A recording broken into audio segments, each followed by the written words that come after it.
60세 공무원 퇴직 후 태국 이민 1년 만에 후회. 한국으로 돌아가고 싶어요. 은퇴 후 꿈꾸던 해외 생활 현실은 달랐다. 많은 사람들이 은퇴하면 해외로 이주해 여유로운 삶을 즐기고 싶어 합니다. 특히 태국은 상대적으로 저렴한 물가, 따뜻한 기후, 그리고 느긋한 라이프 스타일 덕분에 은퇴자들의 낙원으로 꼽히죠. 은퇴 후 모아둔 돈으로 조용한 해변 마을에서 살거나 골프 치며 여유를 즐기는 모습을 상상하는 사람들도 많습니다. 하지만 막상 태국으로 이주한 후 후회하는 사람들도 적지 않습니다. 기대했던 것과 전혀 다른 현실을 마주하며 오히려 한국으로 돌아가고 싶다는 사람들도 많죠. 왜 이런 일이 벌어질까요? 은퇴 후 태국에서 실패하는 대표적인 이유를 3가지 사례를 통해 이야기해 보겠습니다. 사례 1. 60세 공무원 퇴직자. 태국의 외로움이 발목을 잡다. 김영수 가명씨는 60세에 공무원 생활을 마치고 퇴직연금으로 태국에서의 새로운 삶을 시작했습니다. 한국에서의 팍팍한 도시 생활을 떠나 여유롭고 따뜻한 곳에서 남은 인생을 즐기고 싶었죠. 처음 몇 달간은 너무 좋았습니다. 한국에서는 상상도 못했던 저렴한 물가로 넉넉한 생활을 하고 아침마다 해변을 거닐며 이제야 행복해졌다고 생각했죠. 하지만 시간이 지나면서 문제가 생겼습니다. 언어의 장벽 때문에 현지 사람들과 깊은 관계를 맺기 어려웠고 한국에서 함께 지냈던 친구들과 가족이 그리워졌습니다. 태국에는 같은 한국인 은퇴자들이 많다고는 하지만 깊은 관계를 맺기에는 한계가 있었죠. 혼자 밥을 먹고 혼자 시간을 보내는 날이 많아졌고 결국 김 씨는 한국이 그리워지기 시작했습니다. 교훈 은퇴 후 새로운 곳에서 외롭지 않을 거라고 쉽게 생각하면 안 됩니다. 인간관계는 삶의 질에 큰 영향을 미치며 평생 살아온 한국을 떠나면 의외로 외로움이 가장 큰 적이 될 수 있습니다. 사례 2. 한 달 생활비 100만 원이면 충분하다. 태국의 숨은 비용.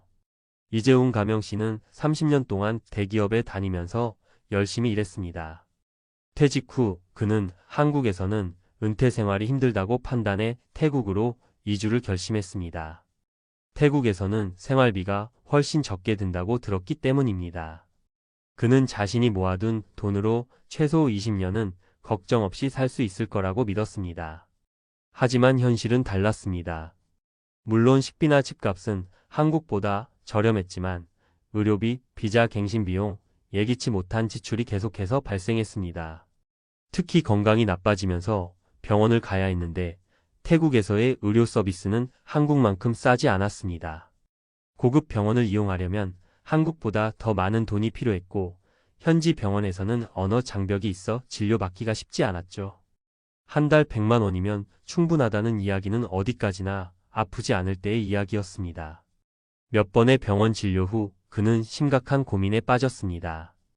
예상보다 돈이 빠르게 줄어들었고 이제는 한국으로 돌아가야 하나 걱정하기 시작했습니다. 교훈 해외에서 은퇴 생활을 계획할 때는 최소 비용만 계산하면 안 됩니다. 예상치 못한 지출, 특히 의료비는 한국보다 훨씬 클 수 있으며 나이가 들수록 건강 문제는 반드시 고려해야 합니다. 사례 3. 태국에서 돈은 있어도 일이 그리운 62세 퇴직자. 박정수 가명씨는 성공한 자영업자였습니다. 50대 후반에 사업을 정리하고 넉넉한 자산을 갖고 태국으로 건너갔죠. 그는 평생 열심히 일했으니 이제는 쉬면서 살고 싶었습니다. 하지만 태국에서의 생활은 생각보다 심심했습니다. 골프를 치고 마사지도 받고 여행도 다녀봤지만 아무리 즐길 거리가 많아도 일상의 무료함을 채우기는 어려웠습니다. 은퇴 후에는 시간이 남아도는 것이 문제였습니다. 한국에서는 항상 바쁘게 살았던 그에게 일을 하지 않는 생활이 불안과 무료함으로 다가왔습니다. 처음에는 여행을 다니며 시간을 보냈지만 결국 그도 내가 여기서 뭐 하는 거지? 라는 생각이 들기 시작했습니다. 결국 박 씨는 태국에서 작은 사업을 시작하려 했지만 외국인이 사업을 하려면 복잡한 규제가 많아 어려움을 겪었습니다. 지금은 한국으로 돌아가 새로운 일을 찾고 있습니다. 교훈 은퇴 후의 삶은 단순히 돈만 해결된다고 되는 게 아닙니다. 삶의 목적과 의미가 있어야 행복한 은퇴 생활이 가능합니다. 태국 은퇴 성공하려면 이렇게 준비하라. 태국에서 은퇴 생활을 꿈꾸는 것은 나쁘지 않지만 무작정 떠나는 것은 위험합니다. 다음과 같은 점을 꼭 고려하세요. 사회적 관계 유지. 태국에서 외롭지 않도록 한국인 커뮤니티에 미리 연결되거나 새로운 인간관계를 형성할 방법을 고민해야 합니다. 의료비 대비 건강 문제가 발생했을 때 대비할 수 있도록 충분한 자금을 마련하거나 건강보험 문제를 해결해야 합니다. 일 또는 취미 계획. 은퇴 후에도 삶의 의미를 찾을 수 있도록 취미나 할 일을 미리 정해놓는 것이 중요합니다. 태국에서 은퇴 생활이 성공적으로 자리 잡은 사람들도 많지만 준비 없이 떠났다 후회하는 경우도 많습니다. 은퇴 후 어디에서 살든 가장 중요한 것은 돈이 아니라 삶의 만족도입니다. 이 글을 읽고 있는 여러분은 태국 은퇴를 고민하고 계신가요? 그렇다면 단순히 물가만 고려하지 말고 내가 10년, 20년 후에도 행복할까? 라는 질문을 던져보세요. 그 해답이 진짜 성공적인 은퇴 생활의 시작이 될 것입니다. 태국 은퇴의 함정. 진짜 문제는 적응력과 심리적 안정. 많은 사람들이 태국에서의 은퇴 생활을 꿈꾸며 떠나지만 위 사례들처럼 현실은 생각보다 녹록지 않습니다. 문제는 단순히 경제적인 어려움뿐만 아니라 심리적 적응과 환경적 차이에서도 발생합니다.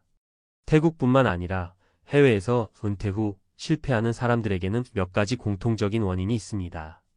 이번에는 논리적 근거와 과학적 지식을 바탕으로 해외 은퇴 생활에서 적응하지 못하는 이유와 이를 극복하는 방법에 대해 이야기해 보겠습니다. 1. 은퇴 후 환경 변화에 대한 적응력이 필수적인 이유. 신경과학이 말하는 환경 변화에 대한 적응.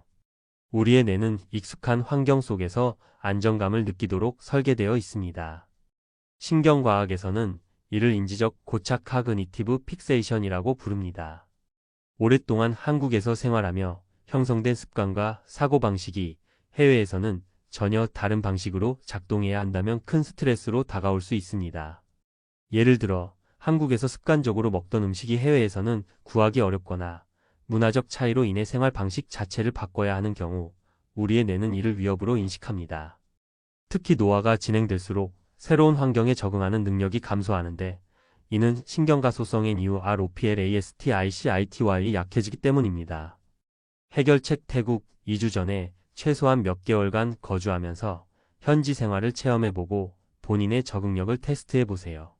단순한 관광이 아닌 직접 생활하며 장기간 거주할 수 있는지를 확인하는 것이 중요합니다.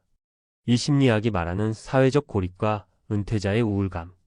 은퇴 후의 역할 상실이 우울증을 유발한다. 사회심리학에서는 사람이 특정한 사회적 역할 소셜 롤을 수행할 때 정체성 셀프 마이너스 아이덴티티를 확립한다고 합니다. 공무원, 회사원, 자영업자 등으로 오랜 시간 살아온 사람들이 갑자기 은퇴 후 할 일이 없는 상태가 되면 심리적으로 공허함을 느끼게 됩니다. 태국에서 은퇴한 후 외국인이라는 신분으로 인해 기존에 하던 일과 관계들이 단절되면 역할 상실로 로스가 심화됩니다.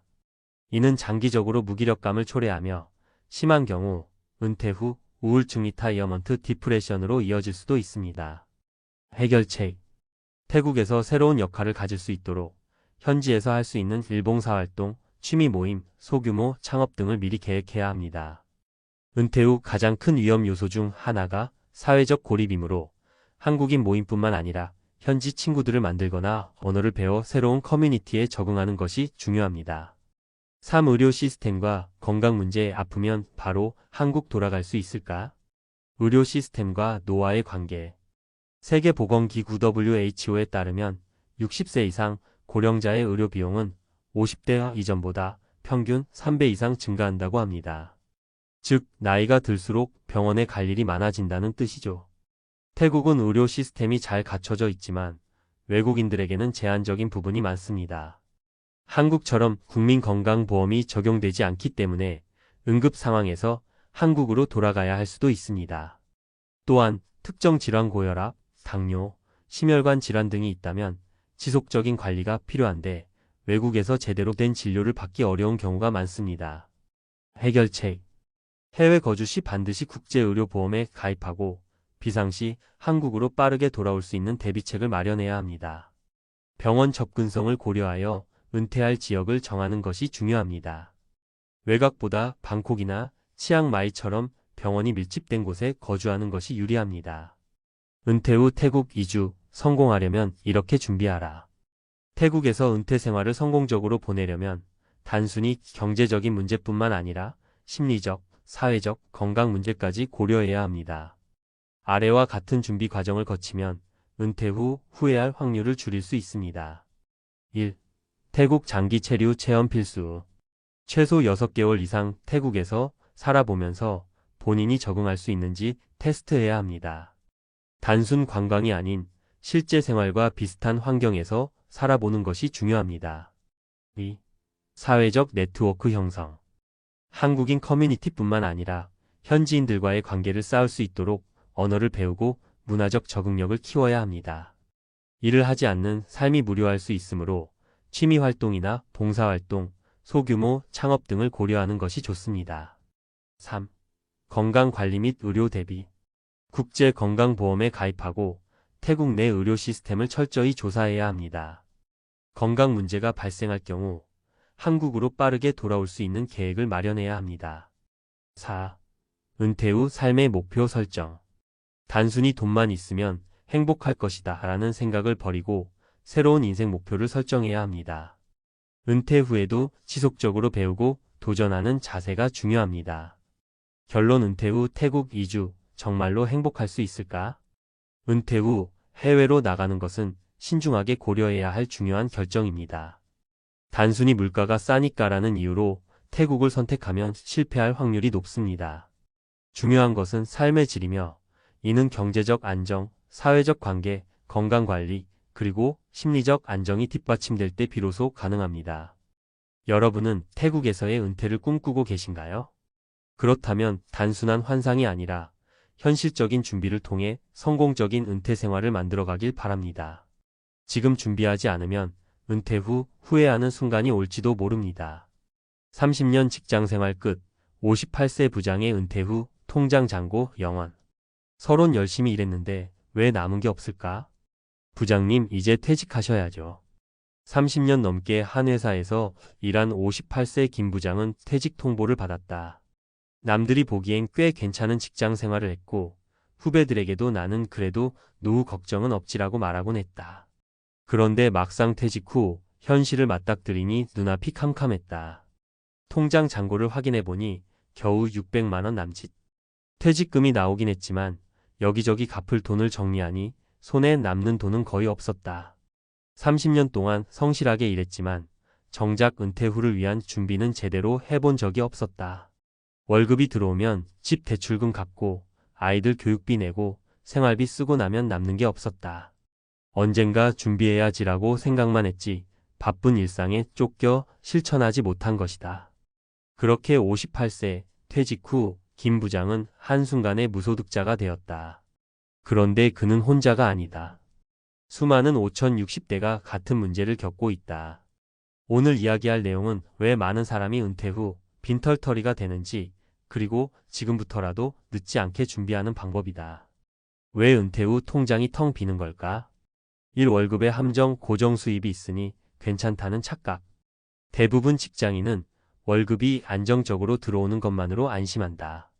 매달 생활비를 쓰고 남는 돈이 없어도 다음 달 월급이 들어오니까라는 생각에 은퇴 후를 대비하지 않는다. 김 부장도 마찬가지였다. 매달 500만 원을 벌면서도 저축은 거의 하지 않았다. 이렇게 계속 벌면 되지라고 생각했지만 은퇴 후 들어오는 돈이 없다는 걸 깨닫는 순간 후회가 밀려왔다. 해결책 월급이 있을 때부터 은퇴 후 고정 수입을 만들 수 있도록 연금, 투자, 소득 창출 방법을 고민해야 한다. 이 퇴직금 내 돈? 사실은 일회성 돈일 뿐. 퇴직금이 있으니까 당장은 괜찮겠지. 하지만 퇴직금은 한번 쓰고 나면 끝이다. 김 부장의 경우 퇴직금으로 받은 1억 2천만 원이 있었지만 여기저기 갚을 빚이 많아 순식간에 사라졌다. 대출 정리, 자녀 결혼 비용, 생활비로 쓰다 보니 1년도 안 돼서 잔고가 영원이 되었다. 해결책 퇴직금을 소비가 아니라 투자로 생각해야 한다. 단순히 생활비로 쓰지 말고 어떻게 하면 이 돈을 불릴 수 있을지를 고민해야 한다. 3. 소비 습관을 바꾸지 않으면 파산한다. 은퇴 후에도 현역 시절과 같은 소비 패턴을 유지하려는 사람들이 많다. 예를 들어 박 팀장 56세은 월급 700만 원을 받으며 한 달에 400만 원을 썼다. 외식, 여행, 골프 등 생활 수준이 유지됐기 때문이다. 하지만 퇴직 후에도 같은 생활을 유지하다 보니 2년 만에 퇴직금이 바닥났다. 해결책: 은퇴 후에는 필수 생활비를 중심으로 소비 구조를 바꿔야 한다.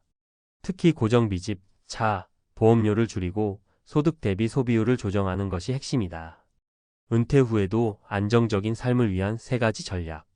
그렇다면 김 부장 같은 상황을 피하려면 어떻게 해야 할까? 지금부터라도 늦지 않게 대비할 수 있는 3가지 핵심 전략을 소개한다. 1. 연금, 소득, 자산을 조합하라. 은퇴 후 생활비를 안정적으로 유지하려면 3가지 수입원이 필요하다. 1. 공적, 연금, 국민연금, 퇴직연금 등. 2. 소규모 소득, 파트타임, 임대수익, 유튜브 등. 3. 자산, 투자, 배당주, 채권, ETF 등. 사례.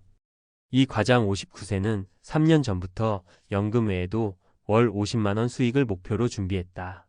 작은 월세 방을 하나 얻어 임대 수익을 만들었고 ETF 투자로 배당금을 받으며 은퇴 후 소득원을 마련했다.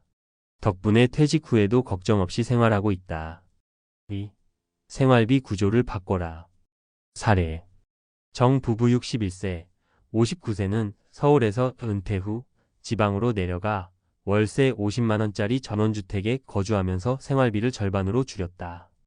불필요한 소비를 줄이고 월급 의존도를 낮춘 덕분에 은퇴 후에도 큰 걱정 없이 생활하고 있다. 실천법. 은퇴 후 필수 지출을 먼저 계산해보자. 고정비, 주거비, 차량 유지비, 보험료를 줄이는 방법을 찾아보자.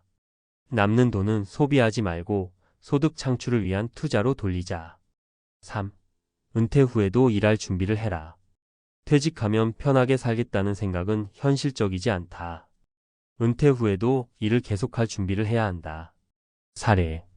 최 차장 57세는 직장 다닐 때부터 바리스타 자격증을 따고 퇴직 후 카페에서 일하며 월 150만 원의 소득을 유지하고 있다. 덕분에 생활비 부담 없이 원하는 삶을 살고 있다. 실천법. 은퇴 후 할 수 있는 소규모 소득 활동을 준비해라. 온라인 강의, 유튜브, 블로그 같은 비대면 일도 가능하다. 자격증 취득, 평생 직업 교육을 미리 준비하라. 결론. 은퇴 후에도 돈 걱정 없이 살려면 은퇴 후의 삶은 돈이 있느냐 없느냐에 따라 극과 극으로 나뉜다. 김 부장처럼 아무 준비 없이 퇴직하면 통장 잔고 영원이 되는 현실을 맞닥뜨리게 된다. 반면 미리 대비한 사람들은 은퇴 후에도 걱정 없이 삶을 즐길 수 있다. 지금 당장이라도 늦지 않았다. 은퇴 후의 삶을 준비하려면 지금부터 연금, 소득원, 소비 구조 3가지를 점검해라. 그렇지 않으면 퇴직 후 이럴 줄 알았으면 준비할 걸 하고 후회할 날이 올지도 모른다. 월급 의존도를 낮추고 노후 수입원을 확보하라. 퇴직금은 단순 소비가 아니라 투자로 활용하라. 소비 습관을 바꾸고 은퇴 후에도 일할 준비를 해라. 오늘이 가장 빠른 날이다. 지금 당장 시작하자. 이번 글에서는 은퇴 후에도 지속 가능한 경제적 자립을 위한 전략을 다룰 것입니다. 특히 과학적 연구와 데이터를 기반으로 은퇴 후 소득 창출과 지출 관리의 심리학적, 경제학적 원리를 설명하며 실천 가능한 해결책을 제시하겠습니다. 은퇴 후 돈 걱정 없이 살려면 심리학과 경제학이 알려주는 해법. 1. 은퇴 후 소득의 중요성. 인간은 일정한 수입이 없으면 불안해진다. 심리학적으로 볼 때 소득이 없는 상태는 인간의 뇌에 경제적 스트레스를 유발한다. 미국 스탠퍼드대 연구에 따르면 일정한 소득이 줄어들면 뇌의 편도체 불안과 공포를 담당하는 부분과 과활성화되며 스트레스 호르몬인 코르티솔 분비가 증가한다. 즉, 월급이 끊긴 순간부터 우리는 무의식적으로 불안함을 느끼며 이것이 건강과 판단력에도 악영향을 미친다는 것이다. 해결책. 은퇴 후에도 최소한의 지속적인 소득원이 있어야 한다. 공적연금, 국민연금만으로는 부족하기 때문에 개인연금, 임대소득, 배당소득, 프리랜서 소득 등을 고려해야 한다. 사례. 김 차장 57세는 직장 다닐 때부터 개인연금과 ETF 배당주 투자로 월 50만 원의 배당 수익을 확보했다. 퇴직 후에도 심리적 불안감 없이 생활하고 있다. 2. 돈을 잃지 않는 법, 행동경제학이 말하는 은퇴 후 재정관리. 경제학에서는 부의 축적보다 중요한 것은 손실을 피하는 것이라는 원칙이 있다. 노벨 경제학상 수상자인 데니얼 카너먼 데니얼 KAHNEMAN 교수의 손실 회피로스 어버전 연구에 따르면 사람들은 돈을 버는 기쁨보다 잃는 고통을 2배 이상 강하게 느낀다. 즉, 은퇴 후 자산이 줄어드는 것을 경험하면 불안감이 극대화되며 잘못된 결정을 내릴 가능성이 커진다. 해결책. 위험한 투자 고위험 주식, 부동산 투기를 피하고 안정적인 자산 배분 전략을 세워라. 퇴직금은 한꺼번에 소비하지 말고 일정 비율로 투자하여 지속적인 수익을 창출해야 한다. 사례. 이 과장 60세는 퇴직금을 한꺼번에 주식에 넣지 않고 40%는 국채, 30%는 배당주, 20%는 채권 ETF, 10%는 현금 예비 자금으로 분산 투자하여 매달 안정적인 현금 흐름을 유지하고 있다. 3. 소비 심리학. 은퇴 후에도 소비 습관이 바뀌지 않으면 무너진다. 행동 경제학에서 말하는 소비의 프레이밍 효과 프레이밍 이펙트. 많은 사람이 은퇴 후에도 직장 다닐 때와 같은 소비 습관을 유지한다. 이는 나는 아직 젊다 또는 나는 이 정도 소비할 자격이 있다는 착각 때문이다. 하버드대 경제학자 리처드 세일러의 연구에 따르면 사람들은 소득이 줄어들었을 때 즉시 소비 패턴을 조정하기보다 기존 소비 수준을 유지하려는 경향연상 유지 편향 스테터스 쿼 바이어스이 강하다. 해결책. 소득 수준에 맞춘 소비 구조를 재편하는 습관을 들여야 한다. 불필요한 정기 구독 서비스, 보험, 차량 유지비 등을 재점검하고 줄이는 것부터 시작하라. 사례. 정 대리 55세는 퇴직 후에도 월 400만 원을 소비하며 살다가 결국 3년 만에 생활비 부족으로 힘들어졌다. 이후 월 250만 원 수준으로 소비를 조절하면서 경제적 여유를 되찾았다. 4. 은퇴 후 건강과 경제의 관계. 돈이 없으면 건강도 없다. 경제학적으로 건강이 중요한 이유. 은퇴 후 가장 큰 지출 항목 중 하나는 의료비다. 미국 경제학자 앵거스 디턴의 연구에 따르면 고령층의 의료비 지출은 연령이 증가할수록 급격히 늘어나며 이는 노후 파산의 주요 원인이 된다. 해결책. 퇴직 전에 건강관리 습관을 들이고 의료비를 최소화하는 것이 중요하다. 노후 건강보험 실비보험, 치매보험 등을 미리 준비하라. 건강을 위해 절대적으로 필요한 지출과 불필요한 지출을 구분하라. 사례. 최 부장 62세는 은퇴 후 병원비가 부담되어 검진을 미루다가 큰 병을 키웠다. 이후 운동과 건강관리를 철저히 하면서 의료비 부담을 크게 줄일 수 있었다. 결론. 은퇴 후에도 돈 걱정 없이 살려면 은퇴 후 경제적 자유를 유지하는 핵심은 단순히 많은 돈을 모으는 것이 아니라 돈을 잘 관리하는 것에 있다. 소득이 없으면 불안감이 커지므로 은퇴 후에도 지속적인 현금 흐름을 만들어라. 퇴직금과 자산을 한꺼번에 쓰지 말고 장기적인 현금 흐름을 고려해 분산 투자하라. 소득이 줄어든 만큼 소비 패턴을 조절하지 않으면 금방 무너진다. 노후 의료비는 최대 지출 항목이므로 건강관리가 곧 경제적 자유다. 퇴직 후 통장 잔고 0원이 되는 걸 피하려면 지금부터라도 실천하자. 누구나 꿈꿨다. 은퇴 후의 여유로운 삶을. 하지만 현실은 상상과 너무도 다르다. 매일 바쁘게 일하며 나름 성공한 삶을 살았다고 자부했는데 퇴직 후 맞닥뜨린 건 끝없는 불안과 허탈감이었다. 퇴직금이 잠시 안도감을 주는 듯 했지만 매달 쌓이는 생활비는 빠르게 그 여유를 갉아먹는다. 재취업은 말처럼 쉽지 않고 50대와 60대의 경력은 오히려 무거운 짐처럼 느껴진다. 과연 우리는 이 시간을 어떻게 견뎌야 할까? 그리고 나만 이런 걸까? 대기업 구매팀장 퇴직 후 1년 비참한 현실. 50대, 60대라면 한 번쯤 상상해 봤을 거예요. 은퇴 후 여유로운 아침, 좋아하는 취미를 하며 보내는 하루, 그리고 경제적 걱정 없이 살아가는 편안한 삶. 그런데요, 그런 꿈이 현실이 되기는커녕 예상치 못한 불안과 좌절감이 몰려올 수 있다는 걸 아시나요? 오늘은 한 대기업 구매팀장의 사례를 통해 퇴직 후의 현실을 돌아보며 우리 모두가 준비해야 할 것들을 이야기해 보려고 해요. 퇴직 후 현실은 상상과 다르다. 많은 사람들이 생각합니다. 내가 이렇게 열심히 일했는데 퇴직 후엔 좀 쉬어도 되겠지. 하지만 현실은 그렇게 녹록지 않아요. 특히 50대와 60대에 접어든 분들에게는 더욱 그렇죠. 대기업에 근무했던 어 씨의 이야기를 들어볼게요. 사례 1. 퇴직금은 얼마 가지 못한다. 어 씨는 30년 넘게 한 대기업 구매팀에서 근무했어요. 고생한 만큼 퇴직금도 꽤 받았죠. 약 3억 원 정도의 퇴직금을 받았지만 정작 퇴직 후 1년이 지나니 그 돈은 거의 다 사라졌습니다. 어디에 쓰였냐고요? 일단 자녀 학비와 결혼 자금으로 절반 이상이 나갔습니다. 나머지는 생활비로 조금씩 줄어들었죠. 퇴직금을 받아서 한동안은 여유롭게 살 수 있을 줄 알았는데 매달 고정 지출이 생각보다 크더라고요. 생활비, 보험료, 대출이자. 퇴직 후 첫 해에만 거의 다 쓰고 말았습니다. 우리 대부분이 놓치고 있는 부분이에요. 퇴직금은 마치 마르지 않는 샘물처럼 느껴지지만 고정적인 수입이 없는 상태에서는 한번 줄어들기 시작하면 끝이 보이지 않는다는 겁니다. 사례 2. 재취업 말처럼 쉽지 않다. 어 씨는 퇴직 후 재취업을 생각했어요. 내 경력이라면 중소기업에서라도 금방 자리를 잡을 수 있을 거야 라고 믿었죠. 하지만 막상 현실은 전혀 달랐습니다. 대기업 구매팀장을 지냈던 그의 경력은 중소기업 입장에서는 부담스러운 스펙으로 여겨졌고 연봉 기대치도 맞지 않았습니다. 게다가 디지털 기술과 AI가 빠르게 발전하면서 그의 경험은 점차 낡은 방식으로 평가받았습니다. 면접에서 제 경력을 설명하면 너무 과하네요 라는 말을 자주 들었어요.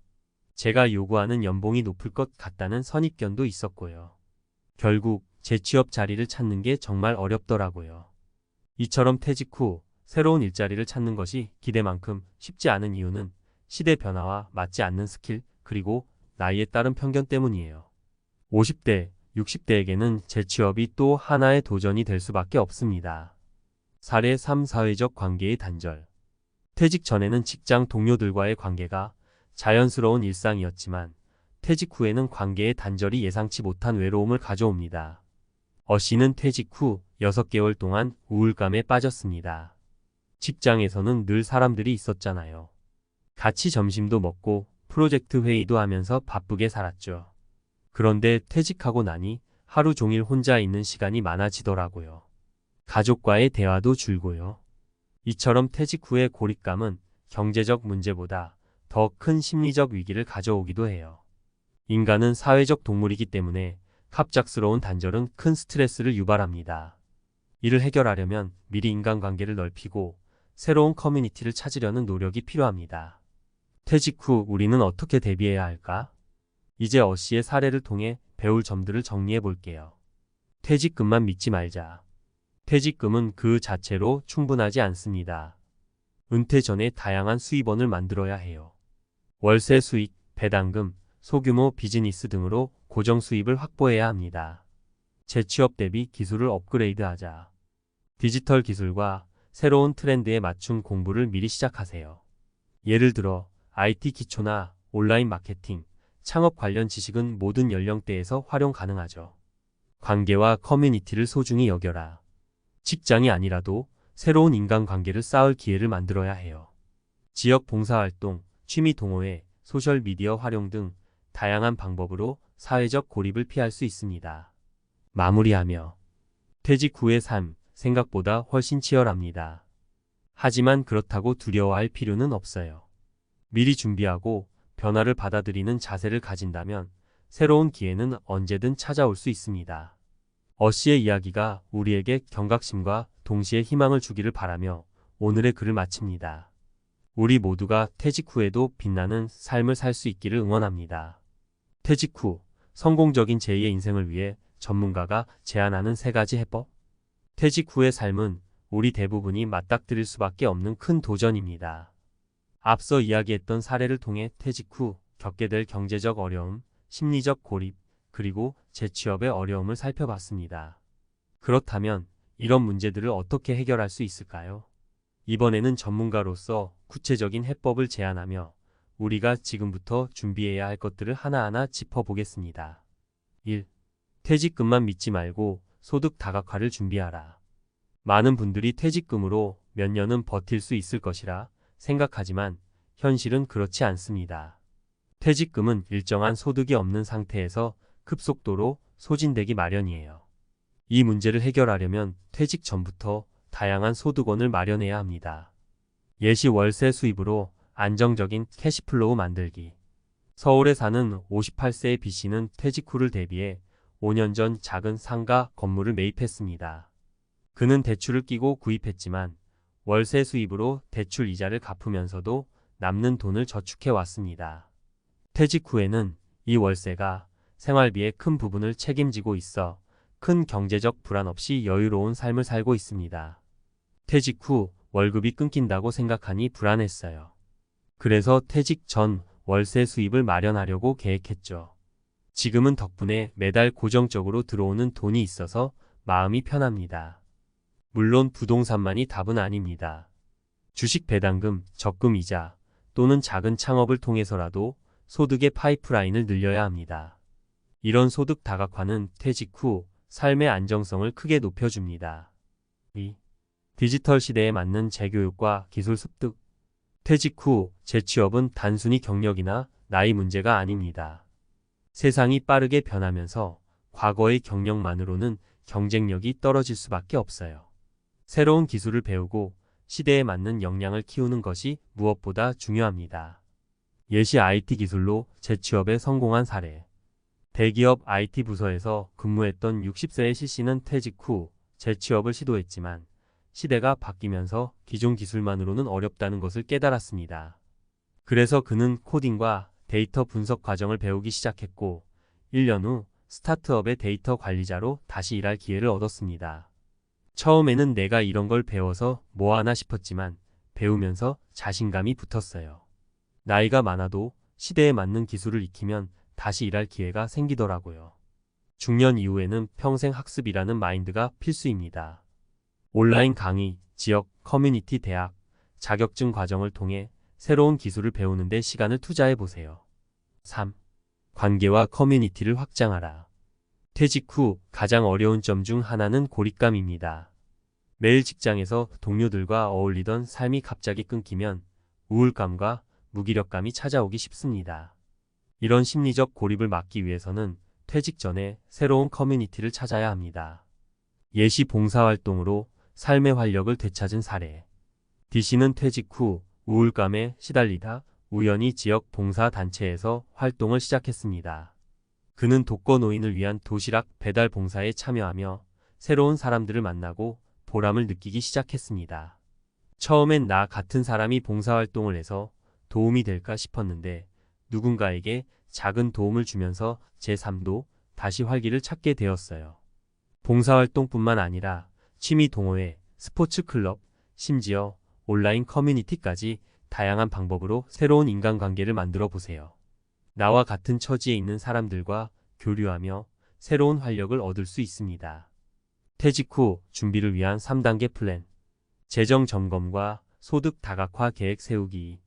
지금 가지고 있는 자산과 퇴직 후 필요한 생활비를 철저히 계산하세요. 그 후 퇴직 후에도 꾸준히 들어올 수 있는 수입원을 만들기 위한 계획을 세워야 합니다. 기술 습득과 자격증 취득. 기존 경력을 기반으로 확장 가능한 기술이나 자격증을 고려해 보세요. 특히 디지털 기술과 관련된 스킬은 필수적입니다. 커뮤니티와 인간관계 확장. 퇴직 후에는 직장 외에서 새로운 관계를 만들어야 합니다. 봉사활동, 취미활동 등을 통해 적극적으로 사람들과 교류하세요. 마무리하며 퇴직 후 삶은 생각보다 큰 도전입니다. 하지만 이 도전을 준비된 마음과 계획으로 맞이하면 기회로 바뀔 수 있어요. 소득을 다각화하고 새로운 기술을 배우며 인간관계를 확장한다면 퇴직 후에도 충분히 활기차고 의미 있는 삶을 살 수 있습니다. 지금 당장 무엇부터 시작해야 할지 고민된다면 재정 점검부터 시작하세요. 그리고 작은 것부터 천천히 변화시켜 보세요. 퇴직은 끝이 아닌 새로운 시작입니다.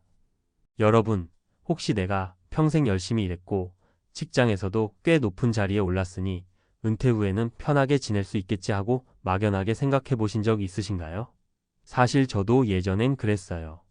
막연하게 나중엔 여유롭게 여행도 다니고 취미생활도 즐기면서 살겠지라고만 생각했는데 현실은 그리 녹록지 않더라고요. 특히나 회사 생활만 믿고 있다가 갑작스러운 명예퇴직이나 구조조정을 겪으면 정말 패닉 상태에 빠질 수밖에 없습니다. 오늘은 바로 그런 이야기, 그리고 우리가 어떻게 대비해야 하는지에 대해 허심탄회하게 나눠보려고 해요. 제목에서처럼 대기업 임원까지 올랐다. 결국 시장에서 노점상을 하며 간신히 생계를 이어가는 57세 실제 퇴직자 이야기부터 전혀 다른 직업군에서 비슷한 고민을 겪고 있는 분들의 사례를 들려드릴게요. 한편으로는 마음이 아프지만 다른 한편으로는 나만 겪는 일이 아니구나 하고 느끼실 수도 있을 거예요. 그리고 조금 더 현실적인 은퇴 준비 방법이나 마음가짐을 생각해 볼 수 있게 되길 바랍니다. 1. 57세 대기업 임원의 현실 명함이 사라지면 아무도 날 찾지 않더라고요. 우리가 흔히 떠올리는 대기업 임원이라고 하면 보통 안정된 연봉과 사회적 명예를 동시에 누리는 것으로 생각하잖아요. 이분 성함을 간단히 김 전무님이라고 할게요. 또 사실 그렇긴 했습니다.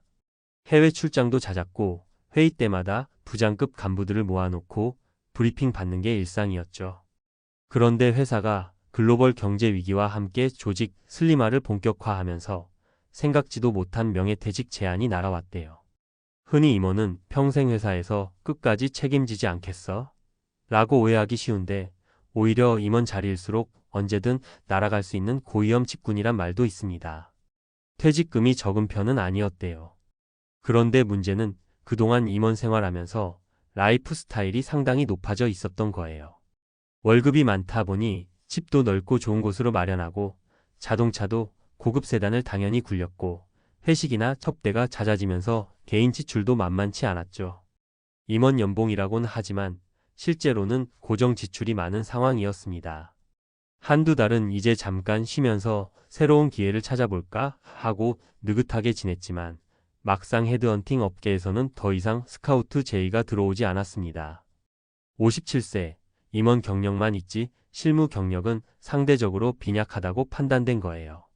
기업이 원하는 건 현장에서 바로 업무를 맡아줄 중간 관리자 또는 실무 능력자인데 임원 출신이라 맞지 않는 겁니다. 결국 이분이 선택한 건 시장에서 노점상을 운영하는 일이었습니다. 처음엔 내가 이걸 왜 해야 하지? 라는 자괴감도 컸다고 해요. 그런데 그렇게라도 하지 않으면 당장 생계가 막막하고 은행 이자도 나가야 하고 자녀 학자금 문제도 있으니 어쩔 수 없었다고 합니다. 그래서 매일 새벽에 시장 상인들과 함께 수산물을 떼오고 직접 발품 팔아 고객들에게 할인된 가격으로 파는 일이 삶의 전부가 되었어요. 직함과 명함이 사라지고 나니까 정말 아무도 날 필요로 하지 않는구나. 이 한마디가 지금도 가슴에 꽂힌다고 하셨습니다. 2. 30년 차 교사의 역설 은퇴하면 연금이 알아서 해결해 줄 거라 믿었어요. 두 번째 사례는 55세에 조기 퇴직을 결정한 교사분입니다. 대학교 졸업 이후 바로 임용되어 30년을 꼬박 학교에서 근무해 오셨죠. 흔히 교사나 공무원이면 연금이 빵빵해서 은퇴 후에도 편하겠지 라고 생각하지만 사실 따져보면 세금이나 공제 등으로 실제로 손에 들어오는 금액은 생각보다 많지 않대요. 이분이 교직 생활을 하면서 가진 일종의 환상이 있었대요. 주변에서 그래도 선생님은 연금이 나오잖아요. 별다른 걱정 없겠네. 라고 하면 그 말을 곧이곧대로 믿었던 거죠. 그래서 자녀 교육비가 계속 오르고 집 리모델링에 예상치 못한 비용이 들어가고 또 가족들과 해외여행을 종종 다녔어도 나중에 연금이 있으니까 괜찮겠지라며 별 고민 없이 지출을 했다고 합니다. 문제는 조기 퇴직을 선택하면서부터 시작됐어요. 55세에 그만둔 뒤 연금을 일부 당겨서 쓰려고 했는데 막상 받아보니 생각보다 많이 나오지 않았던 거예요. 물론 일정 금액이 꼬박꼬박 들어오는 건 감사한 일이지만 그 금액이 집 대출 이자나 각종 생활비를 메우기엔 턱없이 부족했어요. 결국 노후에 편하게 쉬면서 지내겠다는 꿈은 온데간데 없이 용돈벌이로 학원 강사나 과외 자리를 알아봐야 했습니다. 연금이면 다 될 줄 알았거든요. 그런데 이게 실제로 받아보니까 세금도 떼이고 물가도 오른 상태에서 예전처럼 풍족하게 살 수가 없더라고요. 이렇듯 우리 사회에서 안정적이라 불리는 직업군조차도 은퇴 이후의 삶은 달콤하지만은 않다는 걸 보여주는 사례입니다. 심지어 교직이나 공무원 쪽은 정년이 보장된다는 이유로 은퇴 준비가 허술해지기 쉽다는 특징도 있어요. 3. 50대 자영업자의 한숨 매출은 줄고 퇴직금이라는 게 없잖아요. 세 번째 사례는 50대 후반부터 자영업을 오래 해오신 분입니다. 이분은 처음에는 회사원으로 시작했지만 40대 후반쯤에 퇴사하고 치킨집을 차리면서 제2의 인생을 결심하셨대요. 처음엔 꽤 장사가 잘 됐어요. 축구 경기가 있는 날엔 치킨 주문이 폭주해서 배달 라이더가 몇 번씩 다녀갈 정도였으니까요. 그런데 경쟁 가게가 우후죽순 들어서고 코로나 시기를 거치면서 배달 앱 수수료 부담에 매출이 확 줄었습니다. 이제 와서 다시 직장에 들어가자니 나이가 많다고 여기저기서 고개를 절레절레하고 치킨집도 월세 인건비 빼면 남는 게 없어요. 심지어 임차 기간도 곧 끝나가서 재계약해야 하는데 월세 인상 소식이 들려오니 그마저도 큰 부담이 되고 있습니다. 여기서 가장 큰 문제는 이분에게는 회사원 시절처럼 퇴직금이라는 게 없다는 거예요. 자영업자다 보니 스스로 노후 자금을 차곡차곡 저축해 놓지 않으면 그 어느 누구도 도와주지 않습니다. 가게를 접고 싶어도 권리금 받을 상황이 못 돼요. 그냥 영업만 유지해도 마이너스는 안 나니 계속하는 거죠. 근데 나중에 늙으면 어떡하지? 요즘 밤마다 잠이 안 옵니다. 이 사례처럼 자영업자에게 은퇴는 사실상 언젠가 문을 닫아야 하는 그날이고 그 순간부터 수입이 제로 연가될 위험이 있다는 점이 가장 두려운 부분입니다.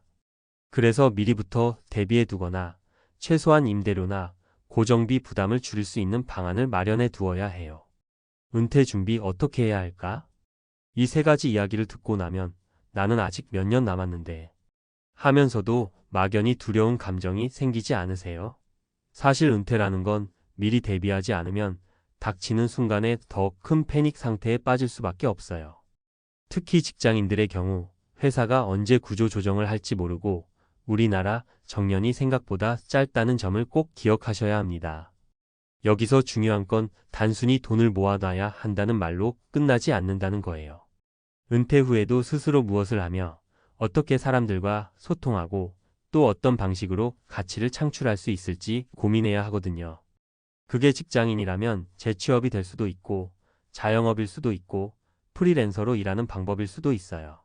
상황과 성향에 맞게 여러 시나리오를 만들어 두는 게 안전합니다. 목표 금액보다 약간 더 준비하기. 돈 문제는 언제든 예상치 못한 변수가 생깁니다.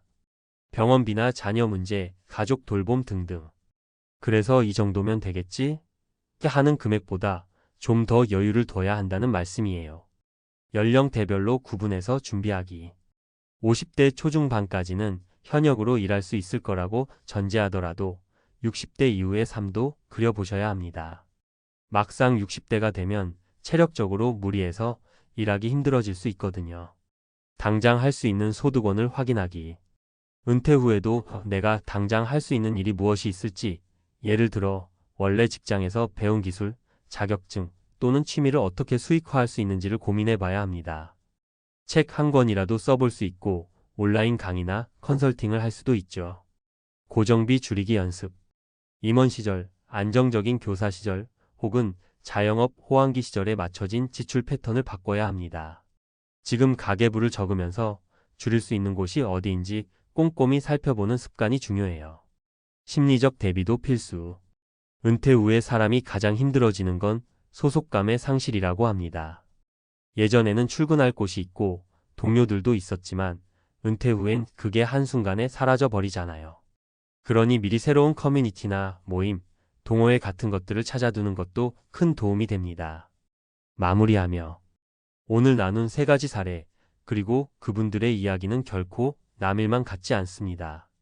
대기업 임원, 교사, 자영업자, 직업 분야는 달라도 은퇴 후에 맞이하는 현실은 비슷하거든요. 결코 쉽지 않아요. 우리 사회가 아직 노후 대비나 재취업, 복지 시스템에서 완전히 안전망을 제공해주지 못하는 것도 사실입니다. 그렇지만 좌절만 하고 있을 수도 없고, 그렇다고 모든 걸 회사나 정부에게만 기대기엔 시간이 너무 빨리 흐르죠. 결국엔 지금 당장 내 삶의 방식을 조금씩 바꾸고 미래에 대한 작은 준비를 해나가는 수밖에 없습니다. 은퇴가 아직 먼 이야기로 느껴지더라도 어차피 나도 언젠가는 하게 될 인생의 다음 스텝이라고 생각하시고 차근차근 대비해 보시길 권해드려요. 주변에서 노년에도 길이 있다. 큰일 없다. 하는 말이 들리지만 정작 그 노년을 직접 맞닥뜨렸을 때 드는 절망감은 말로 다 할 수 없습니다. 그러니 미리 준비하고 미리 마음 단단히 먹고 그때 가서 그래도 내가 이만큼은 해뒀지 할 만한 무엇인가를 만들어 두세요. 오늘 이야기가 조금이라도 여러분에게 동기부여가 됐으면 좋겠네요. 저도 은퇴라는 단어가 남일 같지 않게 느껴질 때가 많은데 함께 머리를 맞대고 대비하면 조금이나마 두려움이 덜어지겠죠? 우리 앞으로 길게 보면서 건강하게 살자고요. 은퇴 후에도 눈물겨운 생존기가 아니라 조금 더 풍요롭고 내가 하고 싶은 일을 할 수 있는 멋진 삶이 되길 진심으로 바라봅니다.